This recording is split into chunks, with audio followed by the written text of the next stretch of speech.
Greetings and welcome to another edition of Volcano Me.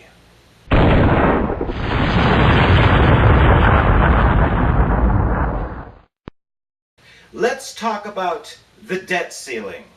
I'm sure this past month, or should I say past months, you've been hearing over and over again and on about the debt ceiling, the debt, this deficit, the Tea Party this, Obama that. And they say, oh, it's all so complicated, with the debt ceiling and this and that. It's so complicated. No, it's really not all that complicated if you really break it down and you really think about it. Let me explain things, especially to minors, because I'm actually been getting emails lately, especially when I did a couple of Volcano Me's and whatnot. And I actually got some, it was like, gee, you sure are knowledgeable about politics. What do you make of this? Could you explain this to me a little bit better? Could you explain the debt ceiling to me a bit better? Okay, yes. I will explain it to you in actual, very simple terms. But first, what if I told you that I, one person, earned $22,000 a year? $22,000 a year. Now that's not a lot of money. That is definitely a lower class, middle, or should I say, that's definitely a minimum wage kind of job. Know what I'm saying? So let's say I earn $22,000 a year, which is not that great, by the way. So let's say I earn $22,000 a year. But what if I told you that I spend $37,000 a year? I earn this much, I spend this much. Let me ask you a question. What would you say to me? Actually, wait, hold on, I'm not done yet. So I earn $22,000 a year, but I spend $37,000 a year. But wait, there's more. On top of that, I have $143,000 in credit card debt. Yeah. If I told you that I earn $22,000 a year, but I spend $37,000 every year, and on top of that, I have $143,000 in credit card debt, what would you say to me? Go ahead, type in your little comments. Yeah, go ahead. Type in your comments right now. What would you say to me? Well, what would you say if I told you I earn $22,000 a year, but I spend $37,000 a year, and on top of that, I have $143,000 in credit card debt? But wait, on top of that, I don't really feel that $143,000 credit card debt's enough. So I'm going to go to the bank and get another loan and get that $143,000 credit card debt up to $170,000. And that I refuse to make any cutbacks, and I refuse to get a second job. What would you say to me? Go ahead, type your little comments. Well, I have good news. I'm not talking about myself. I earn a little bit more than $22,000 a year. But that's roughly, it depends on the year. I earn between $20,000 to $30,000 a year if I'm lucky, and so on. Depends. Yeah, whatever. But the good news is I'm not talking about myself. I don't spend $37,000 a year. And I don't have $143,000 in credit card debt. You know who does? America! The government! I was like, wait a minute, we're not in thousands of dollars. You are correct. You know what I did? The numbers I gave you were correct. You know what I did? I changed the decimal point. All I did was move the decimal point many places. All I did was remove the zeros. The numbers I gave you were accurate. The United States government last year, in 2010, took in $2.2 trillion in revenue. Let's see how many zeros that is. Okay, 2.2 trillion. Yeah. Okay, billions, right? Millions. Millions. Yep. All I did was remove 8 or 9 zeros. Okay, I removed about 8 zeros. The United States government took in $2.2 trillion, but last year's Congress and Barack Obama spent $3.7 trillion, leaving a budget deficit of $1.5 trillion. And that's just the budget deficit. That's not, and on top of that, our country has a $14.3 trillion in back debt from the bailouts, from buying GM, from the wars in Iraq and Afghanistan, from many other bills, from debts to China, debts to Japan, debt to Saudi Arabia, and on and on and on and on and on. The numbers I kept the same. All I did was remove zeros. So it's like, oh, we got this much trillions, we're spending this much trillion, oh, it's so complicated. No, it's not. You spend less goddamn money. If I told you that I earned $23,000 a year, but I spent $37,000 a year, what would you tell me? You would probably tell me to do one of two things.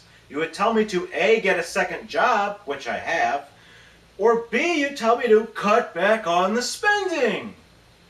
Or better yet, a combination of both.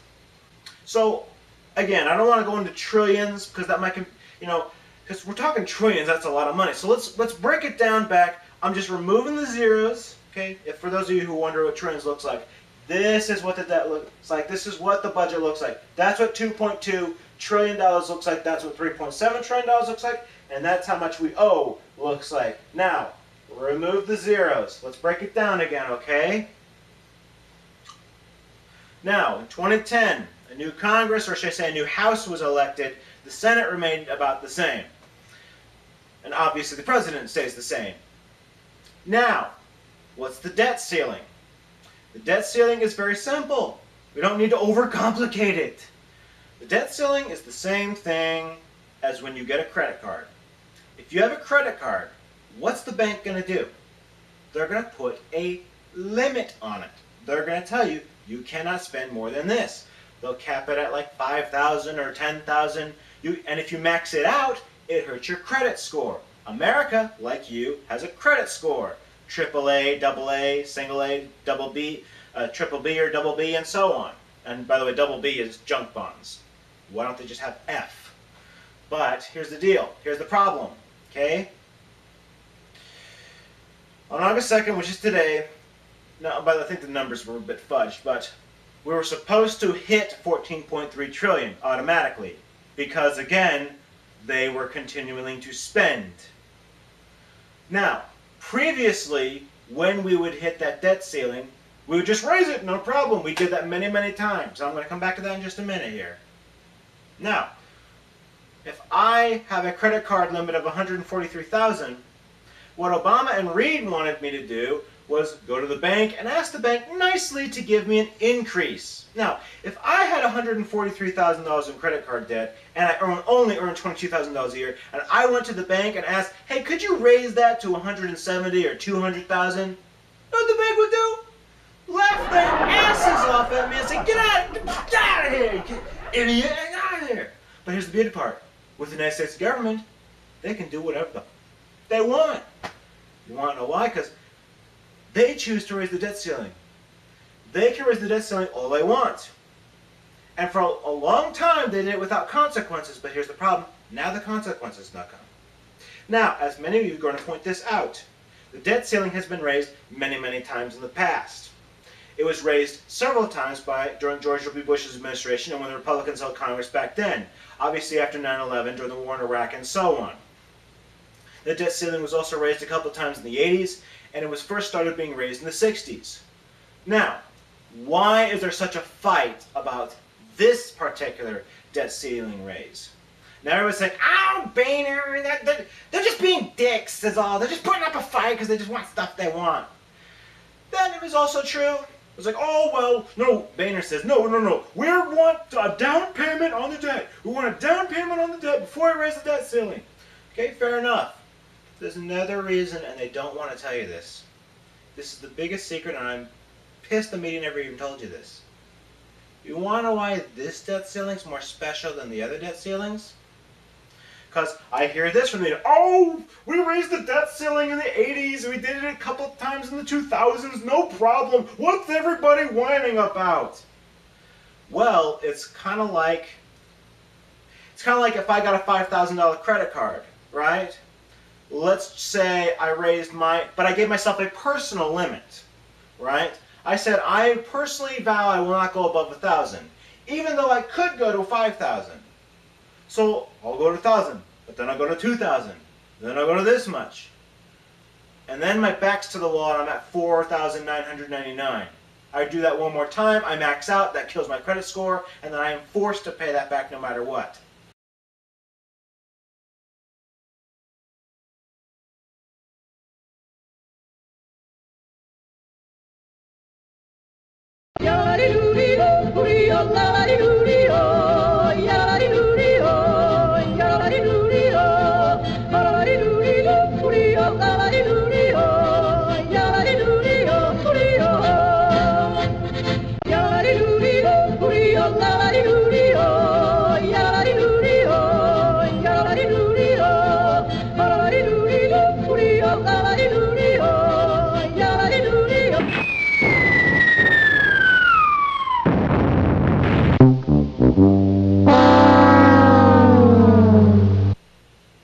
The reason why this debt ceiling is so special, all right, remember what the debt is. The debt ceiling was $14.3 trillion.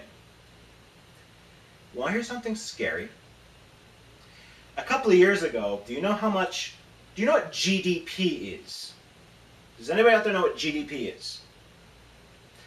GDP is gross domestic product.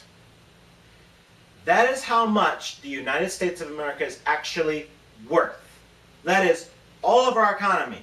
That is everything. That is services. That is products. That's making stuff. That's M&Ms. That's restaurants. That's making iPods, iPads. That's making TVs. That's building buildings. That's contracting. That's services. That's anime. That's everything America does. That's how much America is worth. Did you know the GDP was several years ago? 14 trillion. Now, if we raise the debt ceiling, no wait, not if, because as of today they did raise the debt ceiling. So as of today the debt ceilings were raised, right? Here's why Congress is worried that we're going to lose our credit score, and if you want my opinion, I think we're going to lose our credit score anyway. We're going to lose our AAA credit score anyway. You want to know why? The reason why this debt ceiling is different from the debt ceilings in the past is because our debt was like 3 trillion or 6 trillion, but the economy was worth 9 trillion or 12 trillion. So the economy would be worth this much, but our debt would be this much. But the last couple of years, our debt and all of U.S. economy is almost about even.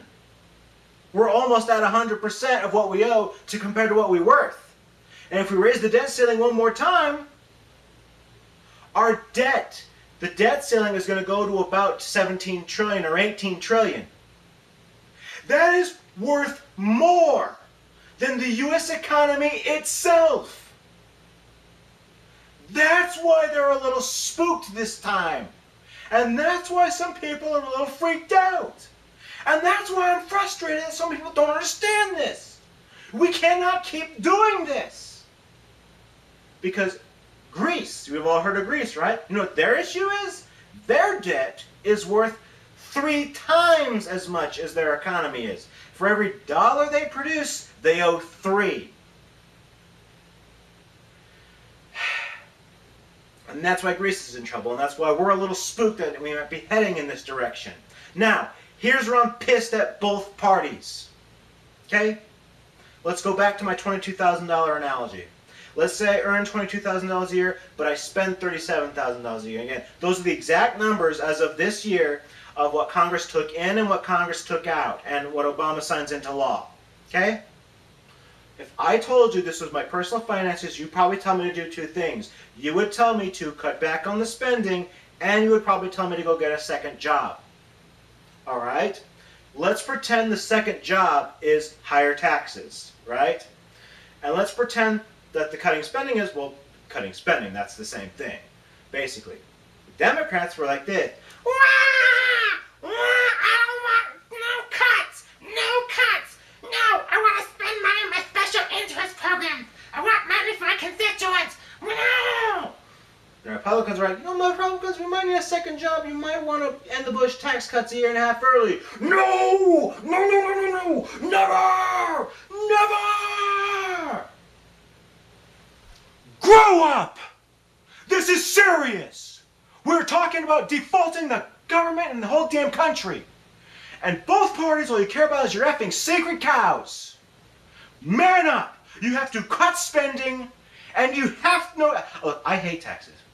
I hate taxes. I got into politics alone on taxes, all right? So let's get that straight here. I pay almost $150 to $200 in taxes every payday. Payday! Okay? And that's money I need for my bills, but instead it's going into a black hole called Washington. Now, we hear this from the Democrats. Oh, don't worry, Philly. Just raise taxes on the rich. We'll just tax the rich and no one else. Do you know how far in debt we are? We are so screwed that we could take all of Donald Trump's money, Warren Buffett's money, Bill Gates' money, Steve Jobs' money. Hell, we could take all of Apple's money. We could take money from the Fortune 500 companies, not tax them more, just take all their money. Barack Obama could send in the Navy SEALs and shoot and kill Donald Trump, take all his casinos, take all his jets, take everything. And that won't even put a scratch on the deficit if you've made a down payment. You could take all of Apple's money. I'm not talking about taxing them more. I'm talking take 100%. Just take a gun to Steve Jobs' head, take all of Apple's money, raid their bank accounts and make a down payment on the debt. Won't even do a whimper. That is how screwed we are. You could take the richest money. You could take all of it. And that will not equal 14 trillion. In some cases, it won't even equal 1 trillion. For example, let me show you. There's a video. I'm going to give you guys links to some videos here. There's a video by Bill Wilde. He pointed that out. That if we took 100% of just the richest money, that will not equal 14 trillion and most certainly will not equal 17 trillion. Now, we hear this from the Republicans. Oh, just make cuts. No tax increases, just make cuts. Well, you could hypothetically cut all the money to NASA. Oh, wait! You already did that! We had the last shuttle mission. We're not going into space ever again as far as we know. We're done! No more moon missions, no more Mars missions, and we saved a grand total of a couple of $100 million. Not a couple of $100 billion, not a couple of $100 trillion, a couple of $100 million, which is pennies to the debt. Well, I hear this frequently from we just need to cut the Department of Education, to cut the Department of Labor. They don't actually do it. The Department of Education, they're not teachers, they don't actually teach. They're just a bunch of bureaucrats that sit around. Just put the local schools in charge of teaching the children. Get rid of those Washington bureaucrats. That still is not going to equal 14 trillion. Oh, we could cut the Labor Department. That'll solve it. That's not going to equal 14 trillion. We could cut this department, cut that department. Not going to equal 14 trillion. Well, sorry, we need 17 trillion now because you raised the debt today. Now, then I hear this from the left. It's all because of war. It's because of the wars in Iraq and Afghanistan and the military. If we just didn't have a military, we'd have a balanced budget. Okay, let's go hypothetically there. We could pull all the troops back from Iraq and Afghanistan tonight, which I'd all be for. It's been 10 years. Osama bin Laden's dead. Get your mission accomplished banners out. We're done. Go home. That's still not going to equal the money we need. In fact, now we've heard this from Ron Paul supporters. I hear this from the far right. It's like, you know what? We got too many military bases in too many countries. We have military bases in over 100 countries. We need to shut those bases down. I agree for the most part. Some of those bases are long overdue. We don't need military bases in some countries in the Philippines anymore. We're not at war with the Philippines. But even that is not going to be enough money. In fact, I'll go a step further.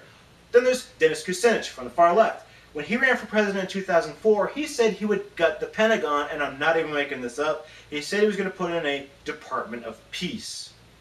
Department of Peace. I guess we could have a department of rainbows, and a department of teddy bears, and a department of Pokemon. Anyway, so let's do Dennis Kucinich's plan of just gutting the military. No more Navy. We'll just shut down and destroy every aircraft carrier. We'll turn aircraft carriers into amusement parks or something. No more submarines. No more Air Force. No more Marines. No more Navy SEALs. You know what? Just gut the military. Turn the Pentagon into a mall. And so on. You know what I'm saying? Hypothetically, we could do all of that. And you know what? If China ever invades us, asking where their money is. Where's my money? Where's my money? Yeah, you got money to pay for fake mustaches, huh? If China ever invades us, you're on your own. Just go buy some guns. You fend them off. We can't afford the military anymore. We could gut the Pentagon. We could gut the Marines, the Navy, the Air Force, and we'd save a grand total of... You've got to be kidding me. Just $500 billion, just half of $1 trillion. Half.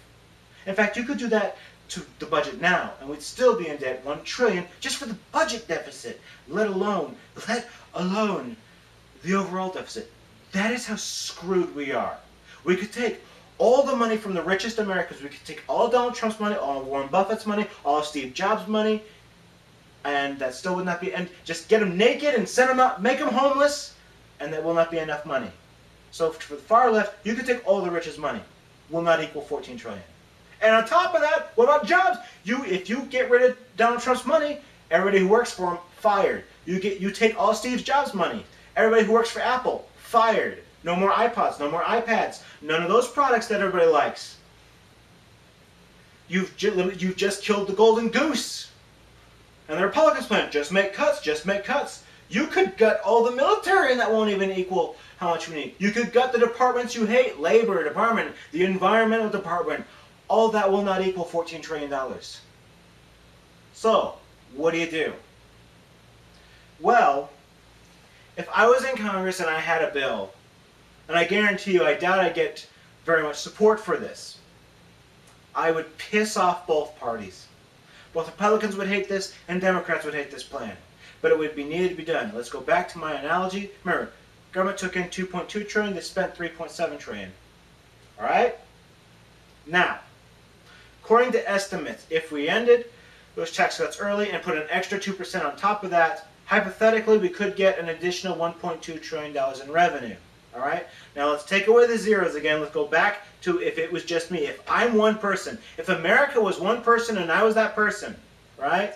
If I'm America and it's just one person, I earn $22,000, but I spend $3.7 trillion. I earn $22,000, but I spend $37,000, and I have $143,000 in credit card debt. I have a 10-year plan on how to fix this. All right.